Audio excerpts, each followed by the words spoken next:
Bacaan dari surat pertama Rasul Yohanes. Aku menulis kepadamu, hai anak-anak, sebab dosamu telah diampuni karena nama Yesus.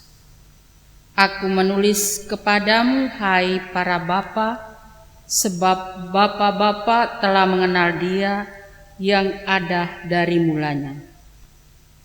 Aku menulis kepadamu, hai orang-orang muda, sebab kamu telah mengalahkan yang jahat. Aku menulis kepadamu, hai anak-anak, sebab kamu mengenal Bapa.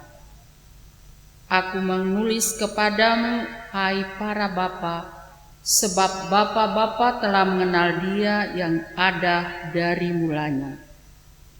Aku menulis kepadamu, hai orang-orang muda, sebab kamu kuat dan firman Allah diam di dalam kamu, dan kamu telah mengalahkan yang jahat. Janganlah kamu mengasihi dunia dan apa yang ada di dalamnya. Jikalau orang mengasihi dunia, maka kasih akan Bapa tidak ada di dalam orang itu.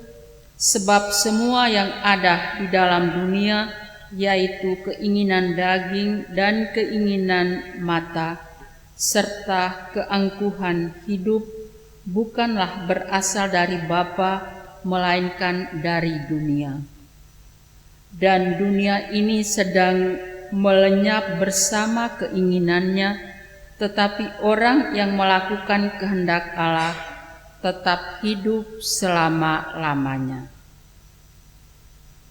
Demikianlah sabda Tuhan.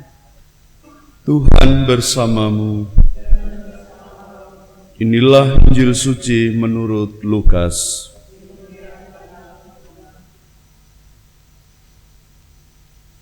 Ketika kanak-kanak Yesus dipersembahkan di bait Allah, ada di Yerusalem seorang nabi perempuan, anak Fanuel dari suku Asyer, namanya Hana. Ia sudah sangat lanjut umurnya, sesudah menikah ia hidup 7 tahun bersama suaminya, dan sekarang ia sudah janda berumur 84 tahun. Ia tidak pernah meninggalkan bait Allah dan siang malam beribadah dengan berpuasa dan berdoa. Pada hari kanak-kanak Yesus dipersembahkan di bait Allah, Hana pun datang ke bait Allah dan mengucap syukur kepada Allah, serta berbicara tentang kanak Yesus pada semua orang yang menantikan kelepasan untuk Yerusalem. Setelah menyelesaikan semua yang harus dilakukan menurut hukum Tuhan, kembalilah Maria dan Yusuf beserta kanak Yesus ke kota kediaman mereka, yaitu kota Nazaret di Galilea. Anak itu bertambah besar dan menjadi kuat, penuh hikmat, dan kasih karunia Allah ada padanya.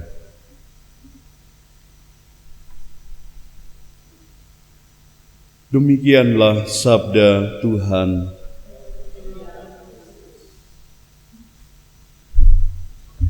Saudara-saudara yang terkasih, tentu dalam kesempatan perjalanan hidup manusia, seorang anak atau anak muda tentu akan berguru pada orang yang telah tua atau lanjut usia dalam hal pengalaman hidup dan kebijaksanaan.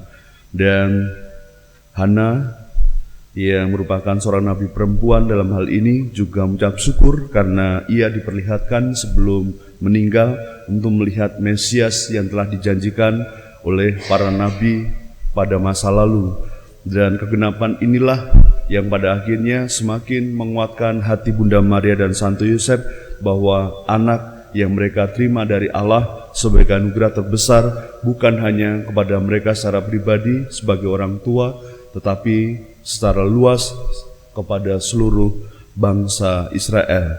Tentu ini menjadi sebuah sukacita yang besar bagi seorang keluarga, di mana kelahiran seorang anak pasti mendatangkan berkat ataupun kasih yang besar dalam kehidupan mereka.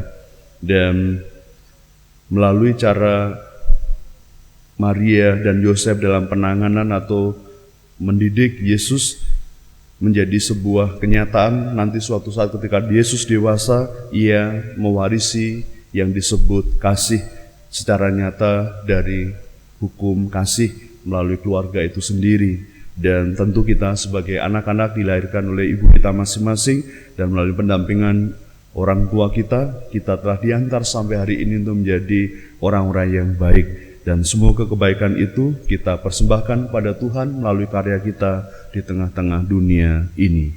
Kemuliaan kepada Bapa dan Putra dan Roh Kudus, seperti pada permulaan, sekarang, selalu, dan sepanjang segala abad. Amin.